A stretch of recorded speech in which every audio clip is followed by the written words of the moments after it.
بسم اللہ الرحمن الرحیم اللہم صلی علی محمد وعلی آل محمد وبارک وسلم۔ بہت شکریہ رئیس بھائی۔ یقیناً نکاح ایک ایسا عظیم بندھن ہے کہ جس میں دونوں افراد میاں بیوی کو اللہ رب العالمین کی طرف سے حقوق و فرائض کے سلسلے میں باندھ دیا گیا ہے، اور اس رشتے کی کامیابی اسی صورت میں ممکن ہے کہ جب یہ دونوں اپنے حقوق و فرائض کی پاسداری کریں، اور ایک دوسرے کی اگر حق تلفی کی جائے گی تو یقیناً وہ رشتے میں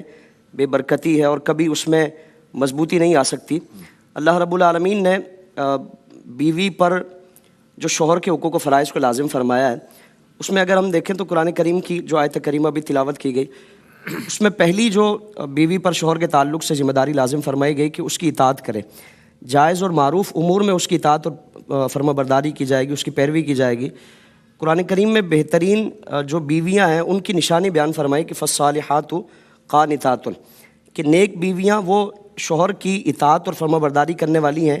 جائز امور میں اس کی پیروی کی جائے گی، ناجائز امور اگر کوئی بھی کیسا بھی کیوں نہ ہو وہ اگر اس کا تقاضا کرتا ہے تو اس کی نہیں مانی جائے گی۔ حدیث مبارکہ میں اس کی تاکید فرمائی گئی کہ لا طاعۃ الامیر لمعصیۃ الخالق، کہ امیر کی اطاعت معصیت خالق کی معصیت میں نہیں کی جائے گی۔ تو آپ صلی اللہ تعالیٰ علیہ وسلم نے اس کی جہاں تاکید فرمائی اسی کے ساتھ ساتھ خلاف ورزی کرنے کی مذمت اور وعید بیان فرمائی گئی۔ آپ صلی اللہ تعالیٰ علیہ وسلم نے فرمایا کہ دو افراد ایسے ہیں کہ جن کی عبادات ان کے سروں سے اوپر نہیں جاتی، ان کی نمازیں ان کے سروں سے اوپر نہیں جاتی۔ ایک فرمایا کہ بھاگا ہوا غلام جو جب تک اپنے مالک کے پاس نہ آ جائے، اس کی خدمت میں نہ آ جائے، اللہ رب العالمین اس کی عبادات کو قبول نہیں فرماتا۔ دوسرا فرمایا کہ نافرمان بیوی جب تک وہ اپنے شوہر کی نافرمانی میں ہے، اللہ رب العالمین اس کی عبادت کو قبول نہیں فرماتا۔ تو جائز امور میں شوہر کی اطاعت اور فرما برداری کرنا، اس کی پیروی کرنا، یہ عورت پر لازم فرمایا گیا۔ پھر دوسرا جو قرآن کریم میں اسی سے آگے فرمایا کہ حافظات للغیب بما حفظ اللہ، یعنی شوہر کی غیر موجودگی میں اس کی اپنی عزت و عصمت، اپنی عفت و پارسائی کی حفاظت کرے، شوہر کے گھر کا خیال رکھے، شوہر کے مال کی حفاظت کرے، شوہر کی غیر موجودگی میں اس کے گھر میں ان افراد کو نہ آنے دے کہ جن کا آنا شوہر ناپسند کرتا ہے۔ یہ قرآن کریم میں اس سے متعلق تاکید فرمائی گئی، اور پھر حدیث میں اتنی اس کی فضیلت بیان فرمائی گئی۔ آپ صلی اللہ تعالیٰ علیہ وآلہ وسلم کی ایک حدیث مبارکہ ہے، حضور نے فرمایا کہ جو عورت نمازوں کی پابندی کرے، پنجگانہ نماز پڑھے اور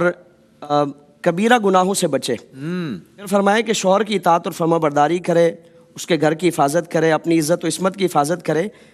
وہ جنت کے جس دروازے سے چاہے وہ داخل ہو جائے۔ یعنی اگر ان امور کی پاسداری کرتی ہے اور شوہر کی تابعداری کرتی ہے، اس کی خدمت کرتی ہے، تو اللہ رب العالمین اسے یہ اجازت عطا فرمائے گا کہ جنت کے جس دروازے سے چاہے وہ داخل ہو جائے۔ پھر اسی کے ساتھ ساتھ ہم دیکھیں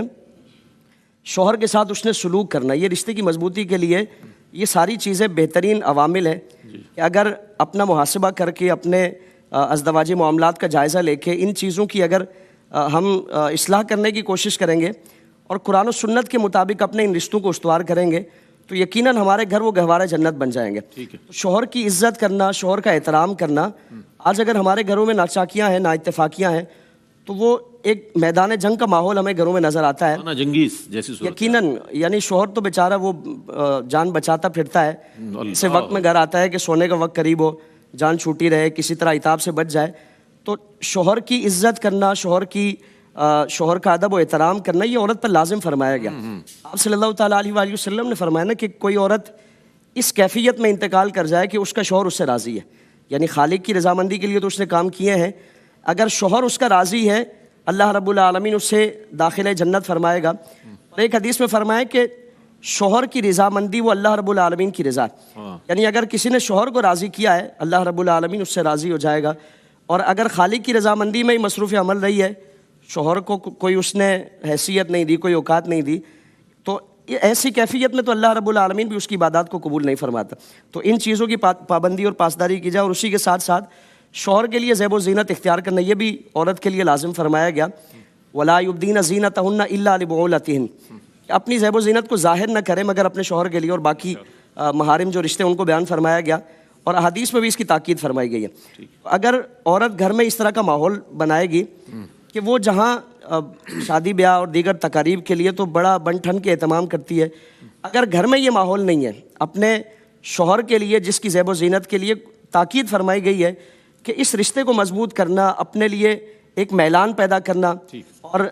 زوجین کے درمیان محبت پیدا کرنا، یہ ساری چیزیں اگر وہ اہتمام نہیں کرتی تو یقیناً وہ رشتہ ناچاکیوں سے بھرپور رہتا ہے. تو ان حقوق و فرائض کی پابندی اور پاسداری کی جائے گی. اللہ رب العالمین اس کی برکت عطا فرمائے گا.